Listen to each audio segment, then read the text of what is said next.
YouTube channel classes के आप लोग सभी लोगों का स्वागत है। भाई हिंदी के अंदर प्रैक्टिस सेट की शुरुआत कर रहे थे और हमारी जो लगातार जो चल रही थी संजीवनी बूटी सीरीज चल रही है और उसका मतलब तीसरा पार्ट देखेंगे। तीसरा पार्ट देखेंगे हिंदी भाषा और अन्य भारतीय भाषाओं के अंतर्गत। ये हमारा तीसरा पार्ट होगा, मतलब टॉपिक जो हमारा पहले टॉपिक चल रहा है। जैसे ही पहला टॉपिक कंप्लीट होगा फिर हम वर्ण विचार से पढ़ना शुरू कर देंगे। तो प्रैक्टिस सेट 3 को लेकर चर्चा करने वाले हैं। 2 प्रैक्टिस और सेट मतलब जो हो चुके हैं भाई उन्हें जरूर देखने एक बार देखेंगे। पहला क्वेश्चन क्या है भाई, 71वां संविधान संशोधन। ये बोला गया है 71वां संविधान संशोधन। 71वां संविधान संशोधन द्वारा 8वीं अनुसूची में निम्नलिखित में से कौन सी भाषा शामिल नहीं थी? मणिपुरी, नेपाली, बोडो, कोंकणी। तो यहाँ पर सर जी हम क्या बोलेंगे भाई, यहाँ पर जो हम बोलेंगे वो बोलेंगे सर जी यहाँ पर बोडो शामिल नहीं थी। यहाँ पर बोडो शामिल नहीं थी। तो 26 जनवरी 1950 को जब भारतीय संविधान लागू हुआ था उस समय 14 राजभाषाओं का उल्लेख था भारतीय संविधान में। लेकिन पहला जो संविधान जो संशोधन किया गया भाषाओं को जोड़ने को लेकर वो किया गया था भाई 71वां मतलब जो किया गया वो यहाँ पर 21वां संविधान संशोधन किया गया था। 21वें संविधान संशोधन के द्वारा 1967 में एक भाषा जोड़ी जाती है हमारी सिंधी भाषा।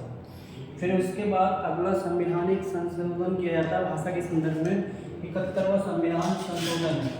और ये 71वां संविधान संशोधन ये कब होता है भैया? 1992 में होता है। 1992 में यहाँ पर 3 भाषाएं जोड़ी गई भैया। नमक, क्या जोड़ी गई भैया? नमक।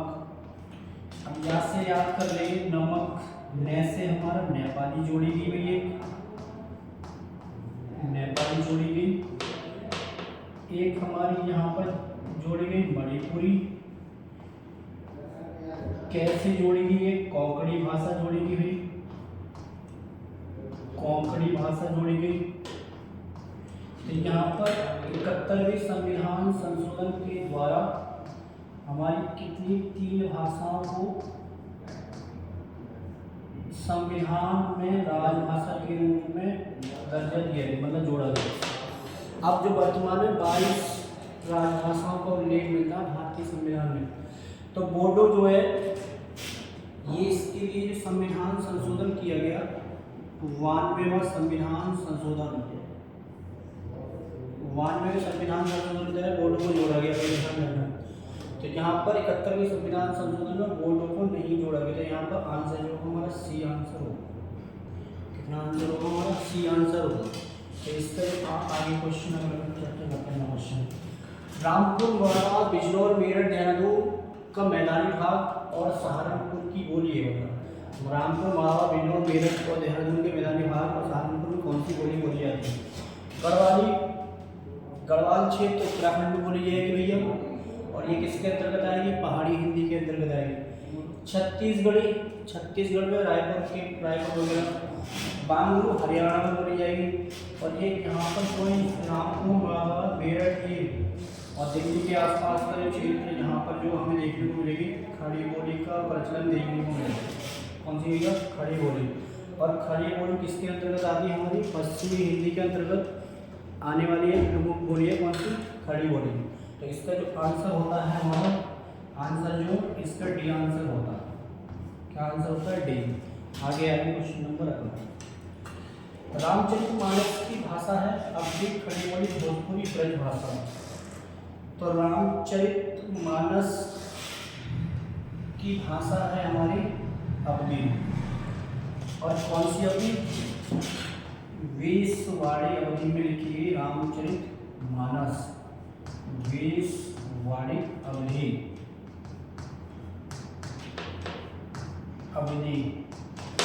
किसके द्वारा लिखी हुई? गोस्वामी तुलसीदास के द्वारा लिखी हुई।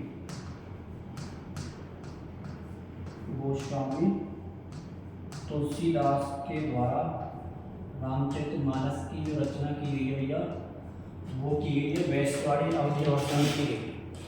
तो यहाँ पर अवधी भाषा में फिर पूछा जाता है तुलसीदास के द्वारा रामचरितमानस की जो रचना है किस मुगल काल के शासक के दौरान की गई थी?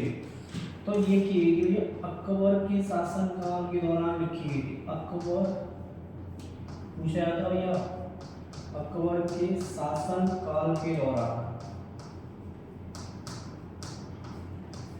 अब इसमें 3 जगह इसकी रचना की गई। एक तो भैया काशी, अयोध्या और चित्रकूट।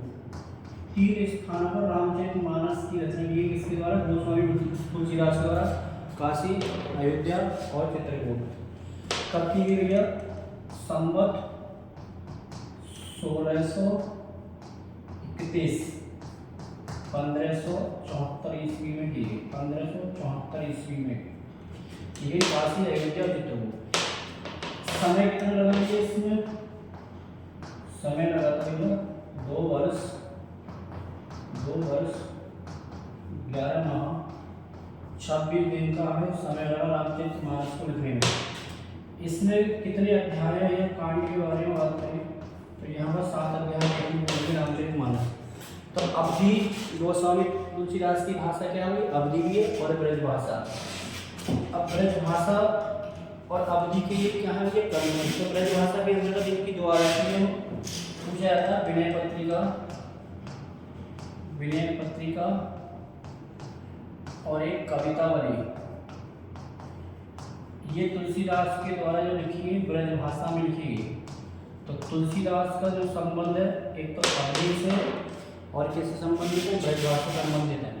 तो यहाँ पर जो आंसर होगा रामचरितमानस की भाषा क्या है? अवधि। अवधि में भी पेशवाड़ी अवधि में रामचरितमानस की जो रचना की गई थी गोस्वामी तुलसीदास के द्वारा की गई थी। अकबर के शासनकाल के दौरान की गई थी। ये ध्यान रखना। अगले क्वेश्चन पर आते हैं। क्वेश्चन नंबर झांसी, जालौर, हमीरपुर और ग्वालियर में कौन सी बोली बोली जाती है? तो मतलब ये बात कह रहा है झांसी, जालौर, हमीरपुर उत्तर प्रदेश और ग्वालियर एमपी। तो उत्तर प्रदेश और ग्वालियर मतलब उत्तर प्रदेश और मध्य प्रदेश में हमें देखने को मिलेगी। देखो ब्रज भाषा में मिलेगी आगरा मथुरा के आसपास वाले क्षेत्र में मिलेगी। मालवी जो मिलेगी हमें मध्य प्रदेश के मालवा क्षेत्र में मिलेगी। कन्नौज के आसपास वाला क्षेत्र। तो यहाँ पर जो हमारा राइट आंसर होगा भाई, राइट आंसर हमें क्या लगाना होगा? बुंदेली लगाना होगा। क्या लगाना होगा? बुंदेली। इस क्वेश्चन का जो आंसर होगा ए आंसर होगा। झांसी, जालौर, हमीरपुर, ग्वालियर में कौन सी बोली बोली जाती है? बुंदेली बोली जाती है। क्वेश्चन नंबर किस कारण से हिंदी को राष्ट्रभाषा कहा जाता है? हिंदी भारत की सबसे अधिक बोली जाने वाली भाषा है। हिंदी भारत की एकता और अखंडता का प्रतीक है। हिंदी भारत की सांस्कृतिक विरासत का वाहक है। हिंदी भारत की संपर्क भाषा है। तो यहाँ पर जो हम आंसर देंगे तो हिंदी भारत की जो क्या है संपर्क भाषा है। हिंदी भारत की जैसी संपर्क भाषा है। किस कारण से हिंदी को राष्ट्रभाषा कहा जाता है? एक राज्य से दूसरे राज्यों के बीच संपर्क किया था। संपर्क का जो माध्यम है वो हमारी कौन सी भाषा है? हिंदी है। मतलब एक राज्य के बीच दूसरे राज्यों के बीच पत्राचार का जो माध्यम है वो हिंदी में होता है। इसलिए इसे राष्ट्रभाषा भी कहा जाता है। तो भारत की संपर्क भाषा एक राज्य को दूसरे राज्य से जोड़ने के लिए। तो यहाँ पर आंसर होगा डी आंसर। क्वेश्चन नंबर अगर कहता है ये विकल्पों में द्रविड़ परिवार की भाषा। तो इसमें 4 प्रमुख भाषा परिवार देखने को मिलते हैं। भारोपी भाषा परिवार सबसे बड़ा परिवार, दूसरा मिलेगा द्रविड़ परिवार, तीसरा मिलेगा ऑस्ट्रिच और चौथा परिवार में देखने को मिलेगा खीवी तिब्बती परिवार। तो यहाँ पर पूछा है द्रविड़ परिवार की भाषा कौन सी है? तो द्रविड़ भाषा परिवार के अंतर्गत हमारी साउथ इंडिया में बोली जाने वाली बोली किसके अंतर्गत आएंगे? द्रविड़ भाषा परिवार के अंतर्गत आएंगे। अब इसमें कौन सी जैसे हमारी तमिल देखने को मिलेगी हमें, तमिल, तेलुगु और मलयालम, ये सब किस भाषा परिवार के अंतर्गत आएंगे? द्रविड़ भाषा परिवार के अंतर्गत देखने को मिलेगी। इसका जो आंसर होगा ये आंसर होगा। जिन्होंने भी ये आंसर सोचा होगा उनका आंसर एक करेक्ट आंसर होगा।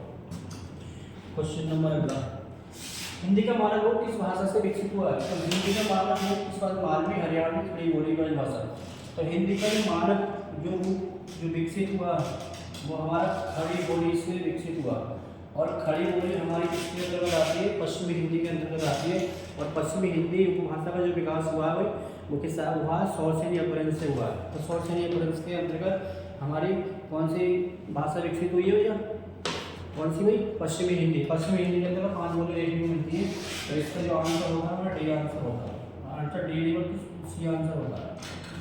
आएंगे क्वेश्चन नंबर। रांगड़ी बोली कहाँ बोली जाती है? उत्तर प्रदेश, मध्य प्रदेश, केरल, हरियाणा। तो पूछा गया रांगड़ी बोली कहाँ बोली जाती है। तो रांगड़ी बोली के बारे में बात करें तो ये रांगड़ी बोली हो जाती है हमारी हरियाणा के अंतर्गत बोली जाती है। कहाँ पर? हरियाणा के अंदर। तो इसका आंसर हमें डी देखने को मिलेगा। जहाँ पर एक्सप्लेनेशन देनी पड़ेगी वहाँ पर करते चलेंगे और धीरे धीरे से ये सारे क्वेश्चन करते चलेंगे सॉल्व। आगे आएंगे क्वेश्चन नंबर 2। निम्नलिखित में से प्राचीन भारतीय आर्य भाषा कौन सी है? प्राचीन भारतीय आर्य भाषा कौन सी है भैया? तो यहाँ पर हम बात करते हैं वैदिक संस्कृति। तो वैदिक संस्कृति का समय हमें देखने को मिलता है 1500 ईसा पूर्व से लेकर 1000 ईसा पूर्व। प्राचीन भारतीय आर्य भाषा कौन सी थी? संस्कृत। और संस्कृत को भी दो भागों में बांटा जाता है, वैदिक संस्कृत, लौकिक। यहीं पर लौकिक संस्कृत को देखने में लौकिक 1000 ईसा पूर्व से लेकर 500 ईसा पूर्व तक हमें देखने को मिलेगी कौन सी? लौकिक संस्कृत। फिर लौकिक संस्कृत के बाद हमारी आती है पाली।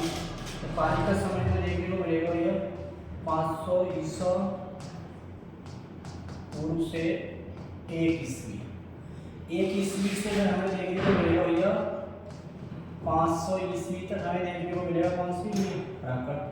अपभ्रंश का समय मिलेगा 500 से 1000 ईस्वी तक मिलेगा। तो इसमें सबसे प्राचीन भाषा कौन सी है? सबसे प्राचीन जो भी हमारी वैदिक संस्कृत देखने को मिली। सबसे प्राचीन कौन सी है?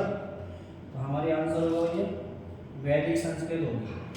वैदिक संस्कृत होगी 1500 ईसा पूर्व तक। इसमें सबसे पुरानी कौन सी होगी? ये वाला आंसर होगा प्राचीन भारतीय आर्य भाषा कौन सी होगी? वैदिक संस्कृत होगी। संस्कृत को दो भाग में बांटा था, वैदिक और लौकिक। तो इसमें आंसर जो होता है हमारा वैदिक होता है। ऑस्ट्रिक परिवार की प्रमुख भाषा है मुंडा, तिब्बती, खासी या तमिल। तो ऑस्ट्रिक में 4 भाषा परिवार देखने को मिलते हैं और इसमें भी मुंडा जाती है। मुंडा जो भाषा है वो किसके अंतर्गत आती है? ऑस्ट्रिक परिवार के अंतर्गत आती है।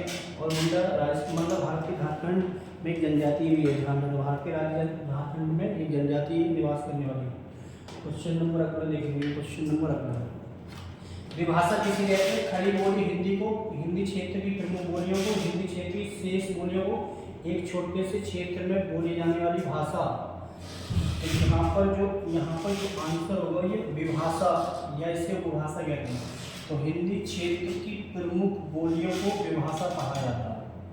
हिंदी क्षेत्र की जो प्रमुख बोली है उन्हें क्या नाम दिया जाएगा? विभाषा नाम दिया जाएगा। तो इसका आंसर जो होगा हमारा बी आंसर होगा। तो क्वेश्चन नंबर 11 का जो आंसर करेंगे हम बी आंसर करेंगे।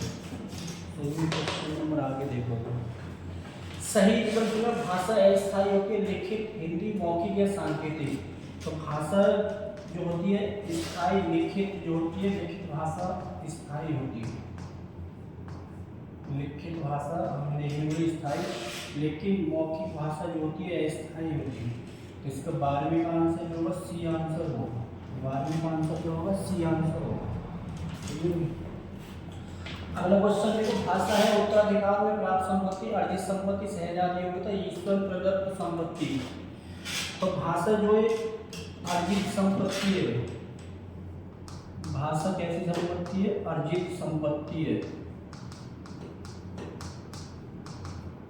और जो हमारे पूर्वजों के द्वारा ग्रहण की जाती है, इसलिए भाषा को एक अर्जित संपत्ति बोला जाता है, ना कि पैतृक संपत्ति, ना ही उत्तराधिकार प्राप्त या सहजात योग्यता, ना ही ईश्वर द्वारा दी गई संपत्ति, बल्कि दैविक संपत्ति अर्जित संपत्ति है जो अपने पूर्वजों के द्वारा ग्रहण करते हैं, इसे बोला जाता है अर्जित संपत्ति। तो इसका जो आंसर बी आंसर करेंगे। सही आंसर 13वें का जो होगा बी आंसर होगा। 13वें का आंसर जो होगा बी होगा। जयपुरी का स्थानीय नाम क्या है भाई? दासानी, बांगड़ी, कुमारजन या डुडाड़ी। अब जयपुरी को ये डुडाड़ी बोला जाता है, डुडाड़ी या इसे बोला जाता है हाडोती। जयपुरी को डुडाड़ी या हाडोती भी बोला जाता है। ये कहाँ पर बोली जाती है? बोली पूर्वी राजस्थान की प्रमुख बोली। ये पूर्वी राजस्थान की प्रमुख बोली है और जयपुर के आसपास के क्षेत्र में मतलब ये बोली जाएगी दुडाड़ी या इसे हाड़ौती भी कहा जाता है। तो इसमें जयपुरी का जो स्थानीय नाम हमें देखने को मिलेगा दुडाड़ी या बोला जाएगा इसे हाड़ौती। तो इसका जो आंसर हमें डी देना होगा। तो पीछे के सेटों में मैंने बहुत सारे बोलने के बारे में डिस्कशन किया होगा।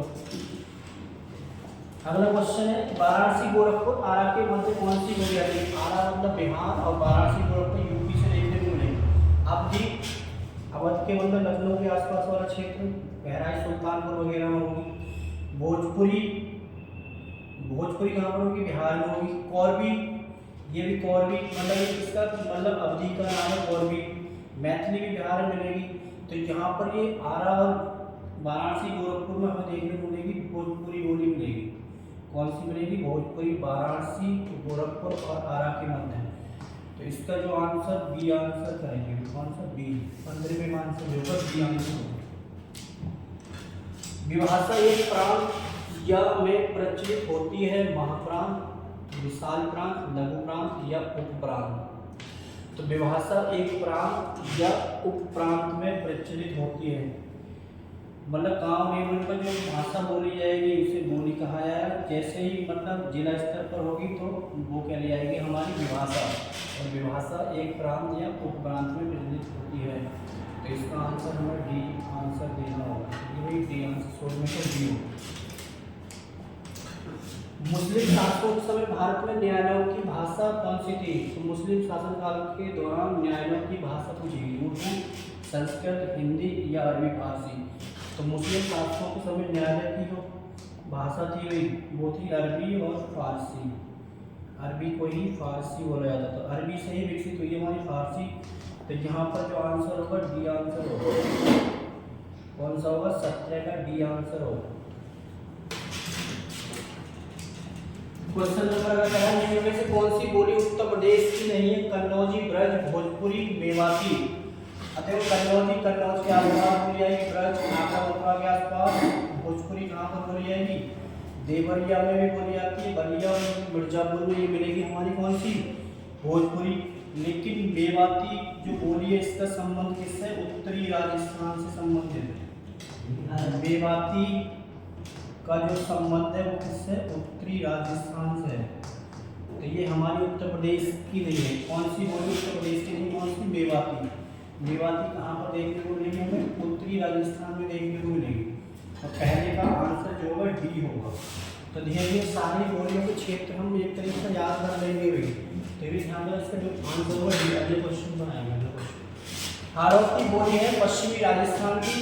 अगर पश्चिमी राजस्थान की बोली की बात करें तो पश्चिमी राजस्थान में जो बोली जाती है भैया मारवाड़ी। पश्चिमी राजस्थान में मारवाड़ी देखने को मिलेगी। पूर्वी राजस्थान में जयपुरी या इससे बोलेंगे दुडाड़ी या बोलेंगे इससे हाड़ौती। उत्तरी राजस्थान में देखने को मिलेगी हमें मेवाती बोली, मेवाती। दक्षिणी राजस्थान में मिलेगी हमें मालवी। तो यहाँ पर बोला गया हाड़ौती बोली है, कहाँ की है, हाड़ौती बोली जिसे जयपुरी और दुडाड़ी में बनाता है, पूर्वी राजस्थान की है। कौन सी हुई, पूर्वी राजस्थान की है। तो इसका जो आंसर हम देंगे भैया बी आंसर देंगे सर। कौन सा आंसर देंगे, बी। पश्चिमी राजस्थान की मारवाड़ी देखने को मिलेगी। पूर्वी राजस्थान जयपुरी जिसे दुडाड़ी या हाड़ौती भी कहा जाता है। उत्तरी राजस्थान में बोली जाती है मेवाती बोली और दक्षिणी राजस्थान की होगी मालवी। तो इसमें जो आंसर होगा हमारा बी वाला आंसर है। आगे भी क्वेश्चन नंबर है। निम्नलिखित तो किस बोली में उत्तम पुरुष बहुवचन हम का प्रयोग उत्तम पुरुष एक वचन में मैं के अर्थ में किया जाता है। तो पुरुष हमें देखने को मिलेंगे भैया 3 देखने को मिलते हैं। हम सर्वनाम में पढ़ते हैं उत्तम पुरुष जिसमें हमारा वक्ता जो बात करेगा वक्ता, इसके लिए सर्वनाम का प्रयोग करते हैं मेका बहुवचन में हम। अब इस मेका बहुवचन होगा हम, इसका हम का बहुवचन होगा भैया हम सब। क्या होगा हम सब। तो ये बोला गया निम्नलिखित में किस बोली और उत्तम पुरुष बहुवचन का हम का प्रयोग उत्तम पुरुष एकवचन में मैं के रूप में किया जाता है। तो ये हमारी जो भाषा होती है, तो यहाँ पर जो हमें किस में देखने को मिलेगा, ये वाला सिस्टम हमें अवधि में देखने को मिलेगा। किस में मिलेगा, अवधि में देखने को मिलेगा ये वाला सिस्टम। तो यहाँ पर जो आंसर है बी वाला आंसर होगा। यहाँ पर कौन सा आंसर होगा, बी वाला आंसर होगा। 20 में का आंसर क्या होगा 20। Question number 21। पनवारी इनमें से किस बोली से संबंधित है, ब्रजभाषा, खड़ी बोली, बुंदेली, अवधि। तो पनवारी जो बोली है भैया, पनवारी बोली जो आती है बुंदेली के अंतर्गत आती है। और बुंदेली जो बोली आती है तुम्हारे उत्तर प्रदेश और मध्य प्रदेश में बोली जाने वाली है। तो पनवारी किसके अंतर्गत आती है, बुंदेली के अंतर्गत आने वाली है। तो किसके अंतर्गत आती है भैया, पनवारी बुंदेली के अंतर्गत। क्वेश्चन नंबर 2, मैथिली के लोकप्रिय कवि हैं तुलसीदास। अब देखो तुलसीदास का संबंध अवधि से है प्लस और किससे संबंधित है, ब्रजभाषा, ब्रजभाषा से। जायसी का संबंध भी किस भाषा से, अवधि से है। अब देखो जायसी का जन्म कई बार पूछा जाता पेपर में, जायसी का जन्म पूछा गया है कई बार पेपर में।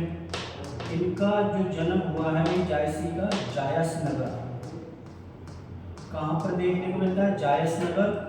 और ये उत्तर प्रदेश के कहाँ पर मिलेगा, अमेठी डिस्ट्रिक्ट में देखने को मिलेगा, जहाँ पर मलिक मोहम्मद जायसी का जन्म हुआ था।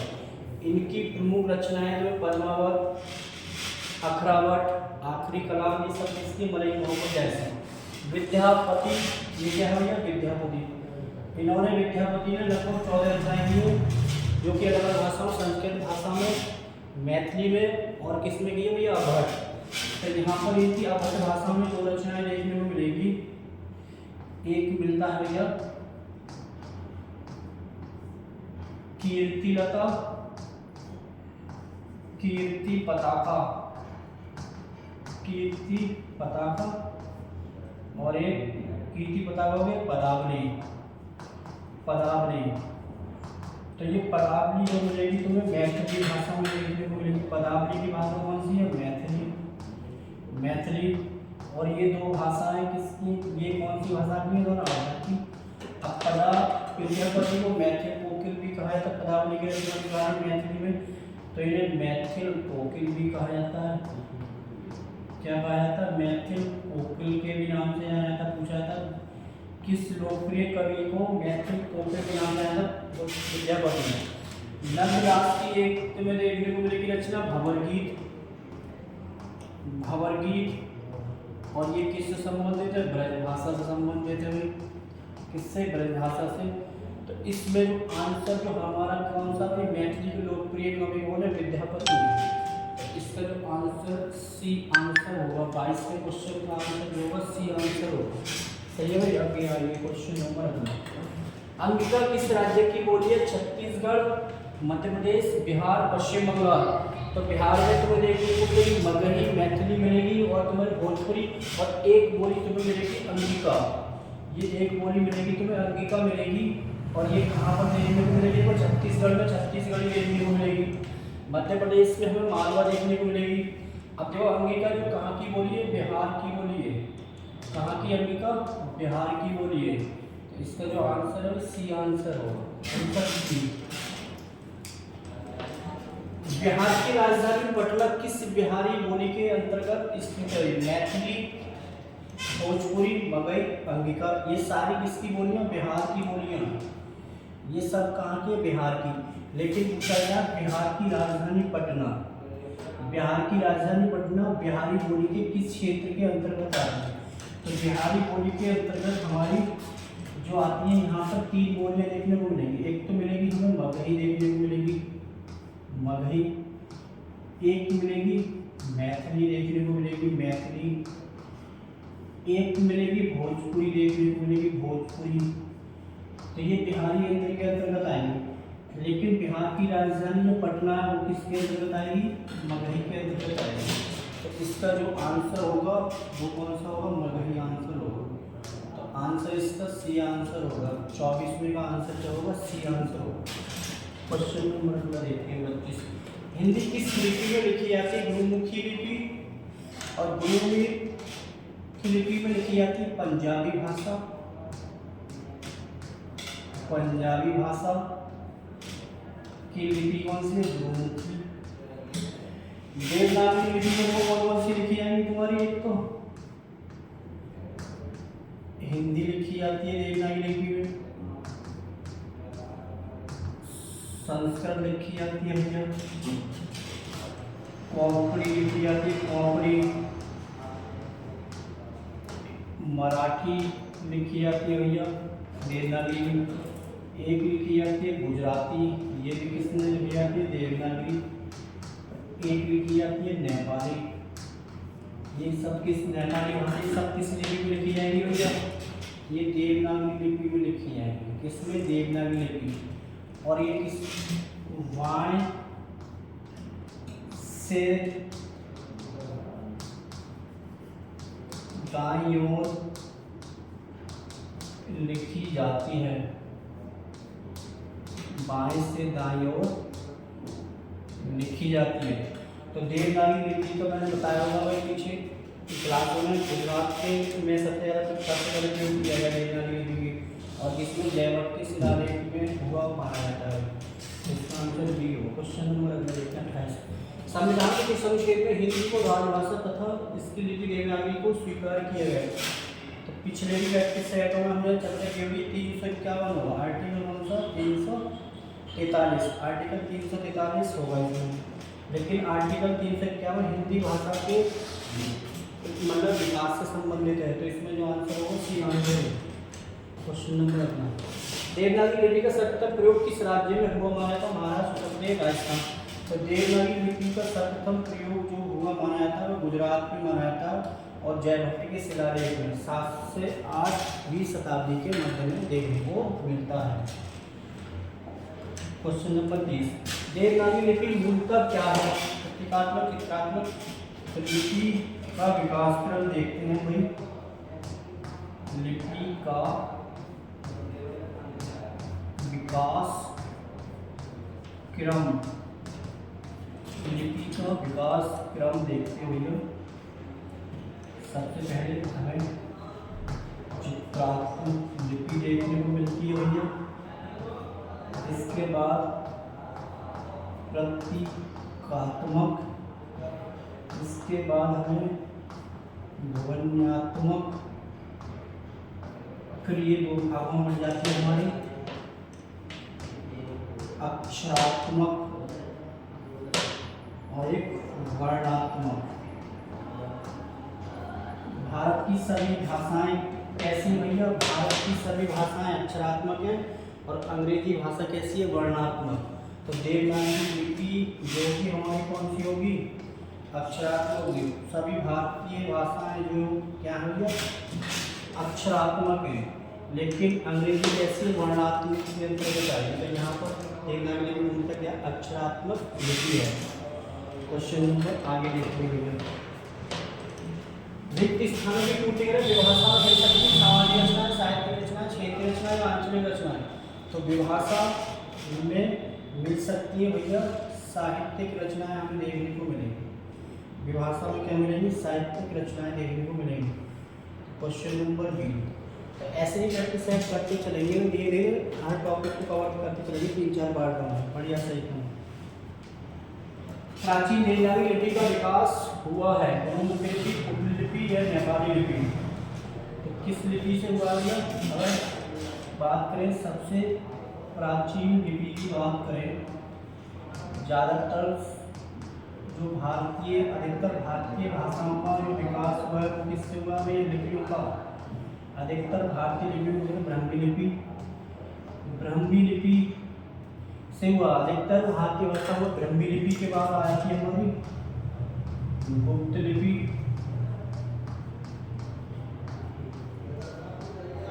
4 से 5वीं शताब्दी।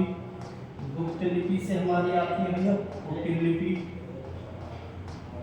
कुटिल लिपि, कुटिल लिपि आगे जाके 2 भागों बढ़ जाती है भैया। तो देवनागरी लिपि 8 से 9 शताब्दी और एक सारदा लिपि, ये किसके दो पार्ट हो जाते हैं? कुटिल लिपि 9 से 10 शताब्दी। तो प्राचीन देवनागरी लिपि का विकास किससे हुआ भैया? कुटिल लिपि से हुआ। किससे भैया? कुटिल लिपि से। तो ये क्वेश्चन पेपर में पूछा गया, ध्यान रखना है। क्वेश्चन नंबर, किस विद्वान ने देवनागरी लिपि के स्थान पर रोमन लिपि स्वीकार करने का सुझाव दिया था? रोमन लिपि जो अंग्रेजी भाषा की जो लिपि है वो कहलाती है रोमन लिपि। तो ये सुझाव दिया था कालेकर, महात्मा गांधी, विनोबा भावे, सुनीति कुमार चटर्जी। तो ये ऐसा सुझाव देने वाले थे सुनीति कुमार चटर्जी। कौन थे वो? सुनीति कुमार चटर्जी। तो इसका आंसर हमारा क्या करेंगे? हम आंसर ठीक डी करेंगे। कौन सा आंसर करेंगे? डी ठीक करेंगे। क्वेश्चन नंबर अगला, देवनागरी लिपि का सर्वप्रथम प्रयोग कहाँ हुआ था? पाणिनि अष्टाध्यायी में नहीं जी, अपभ्रंश साहित्य में नहीं जी, अभी किशोर की पुस्तकों में नहीं थी। तो सब मिलता है कहाँ पर? सर्वप्रथम प्रयोग जयवंत के शिलालेख में। साल समय पूछे जाएगा तो 7 से 8वीं शताब्दी के मध्य हमें देखने को मिलेगा। तो इसका राइट आंसर हो जाता है, will be right answer, D answer होगा। क्वेश्चन नंबर अगला, इस देश में हिंदी भाषा का प्रयोग लिखने और बोलने में किया जाता है? Pakistan, Mauritius, Australia, America. तो किस देश में हिंदी भाषा का प्रयोग लिखने और बोलने में किया जाएगा? और क्वेश्चन हमारा शायद ये पुलिस से पूछा भी गया। तो ये हमारा मॉरिशस में देखने को मिलेगा। किसमें भैया? हिंदी भाषा का प्रयोग लिखने और बोलने में किया था? मॉरिशस। यहाँ पर भारतीय भाषा देखने को मिलेगा हमें। भाषा संबंधी भूल को कहते हैं अपराध, द्रोह, पाप, त्रुटि। तो भी बच्चा बताते हैं कि आसान क्वेश्चन में बहुत भाषा संबंधी भूल को क्या बोला जाएगा? भूल को त्रुटि बोला जाएगा। क्वेश्चन नंबर 34 का आंसर जो करेंगे हम डी करेंगे। 34 का आंसर जो देंगे सभी बच्चे डी लेंगे। अगर इसका क्वेश्चन देखने को मिलेगा तो इसका आंसर हमें देना होगा, त्रुटि आंसर देना होगा। आंगिक भाषा के अंतर्गत आती है अशाब्दिक, शाब्दिक भाषा, अशाब्दिक या अशाब्दिक। तो ये आंगिक भाषा जो किसके अंतर्गत आती है? अशाब्दिक भाषा के अंतर्गत है। आंगिक भाषा को लेकर क्वेश्चन पूछा आएगा तो हमें बोला जाएगा कि हम बोलेंगे अशाब्दिक भाषा है। अशाब्दिक। क्वेश्चन नंबर अगला देखेंगे, निम्नलिखित में से भाषा की प्रमुख प्रकृति कौन सी है? विचारों से भावों की ओर, सरलता से जटिलता की ओर, भावों से विचारों की ओर, जटिलता से सरलता की ओर। जब कोई भाषा हम सीखते हैं, मतलब पहले भाषा कोई भी भाषा सीखते हैं वो जटिल होती है। जैसे ही हम सीखते जाते हैं तो वो कैसी हो जाती है? सरल होती चली जाती है। तो भाषा की प्रकृति जो हमेशा देखने को मिलेगी वो कैसी प्रकृति होती है? जटिलता से सरलता की ओर। कोई भी भाषा अगर तुम सीखोगे, मतलब तेलुगु सीख रहे हो, जैसे तेलुगु तुम पर आती नहीं, जैसे जैसे सीखोगे तो जटिल से वो कैसे चली जाएगी? सीखते जाओगे, सरलता की ओर जाओगे। तो भाषा की प्रमुख प्रकृति पूछी जाती है जटिलता से सरलता की ओर। क्वेश्चन नंबर इसका होगा डी आंसर। हिंदी में अधिकांश शब्द किस भाषा से आए? उर्दू, फारसी, अंग्रेजी, संस्कृत। तो हिंदी में अधिकांश शब्द जो आए किससे आए? संस्कृत भाषा से आए। संस्कृत भाषा कहाँ से आए भैया? तत्सम से आए। हिंदी में अधिकांश शब्द जो आए संस्कृत से, अर्थात किससे आए हैं? तत्सम में हम देखने को मिलेंगे। तो इसका जो जवाब देना होगा तो आंसर देंगे हम क्या? संस्कृत आंसर देंगे या तत्सम से आए हैं। क्वेश्चन नंबर अगला, नीचे भाषा की 4 विशेषताएं दी गई, इनमें से जो एक गलत विशेषता है चलिए। भाषा परिवर्तनशील होती है, जरूर भाषा परिवर्तनशील होती है। भाषा अनुकरण द्वारा सीखी जाती है, सही है। किसी को देखकर सीखी जाती है भाषा। जैसे भाषा सामाजिक संपत्ति होती है, सही होती है भैया। भाषा पैतृक संपत्ति नहीं होती है। भाषा पैतृक संपत्ति नहीं बल्कि कैसी? अर्जित संपत्ति है। कैसी? अर्जित संपत्ति। कैसी है भैया? अर्जित संपत्ति है जिसका अर्जन अनुकरण द्वारा पूर्वजों से किया जाता है। मतलब ये जो भाषा जो है वो अर्जित संपत्ति है और अपने पूर्वजों के से हम क्या करते हैं? मतलब सीखते हैं भाषा। तो यहाँ पर बी आंसर होगा। आंसर कैसे होगा? बी। तो किसके द्वारा ग्रहण की जाती है? पूर्वजों के द्वारा ग्रहण की जाती है। इसकी गलत विशेषता होगी। भाषा और विचार के संबंधों की चर्चा में अग्रणी है। यहाँ पे भौतिक भाषा और विचार का सिद्धांत और पूछा जाएगा, चौमस्की का नाम आता है। भाषा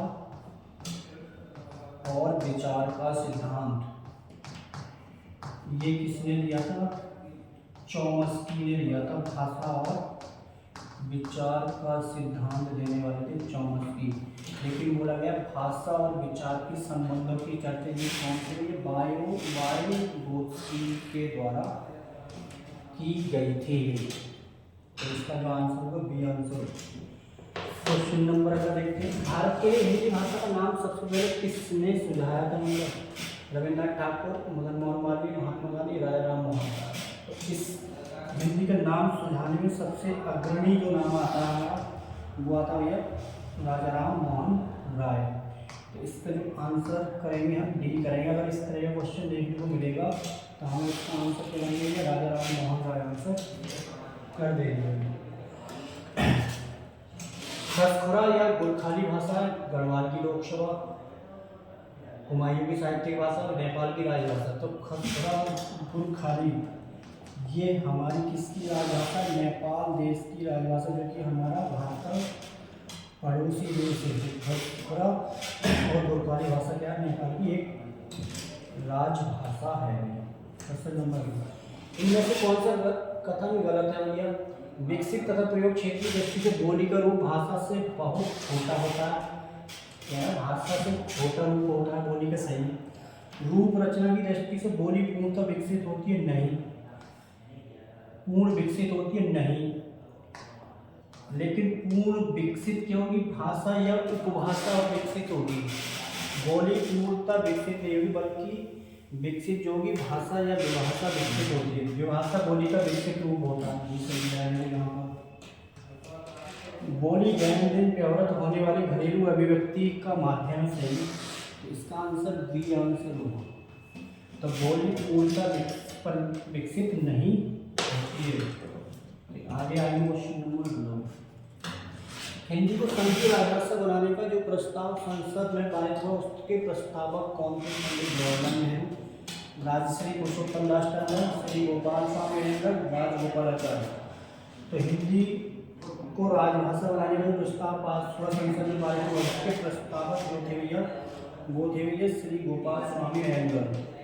तो ये क्वेश्चन बहुत अच्छा बेहतरीन क्वेश्चन है भाई, इसके बारे में अपना ध्यान रखना होगा, सी आंसर देना होगा। राजभाषा बनाने का जो प्रस्ताव संसद पारित हुआ था उसके प्रस्तावक कौन थे? मतलब प्रस्ताव किसने दिया था? ये दिया था श्री गोपाल स्वामी अयंगर द्वारा। तो आंसर सी आंसर होगा। क्वेश्चन नंबर 24, प्रयोजन मूलक भाषा का प्रमुख संबंधित कला, साहित्य, कल्पना या जीविकोपार्जन। तो यहाँ पर जो लिखेंगे जीविकोपार्जन होगा। कौन सा होगा? जीविकोपार्जन। तो इसका जो आंसर हो प्रयोजन मूलक भाषा का प्रमुख संबंध किससे होता है? जीविकोपार्जन।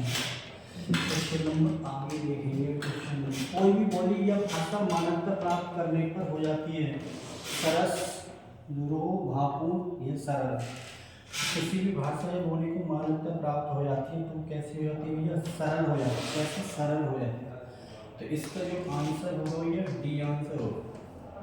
तो आज की प्रैक्टिस सेट मतलब हिंदी भाषा एवं अन्य भारतीय भाषाओं पार्ट 3 के अंतर्गत हमने 45 क्वेश्चन सोल्व किए। ऐसे ही आगे टॉपिक वाइज चर्चा करते रहेंगे और वीडियो को अच्छे से देखें और लाइक वगैरह करते रहें और शेयर भी करते रहें, जिससे इससे जो मतलब तुम्हारे प्रति मतलब जो तुम्हारे पड़ोसी हैं या तुम्हारे फ्रेंड वगैरह हैं उन्हें भी शेयर करते रहें, जिससे उन्हें वीडियो का लाभ मिले। जब तक के लिए जय हिंद, जय भारत।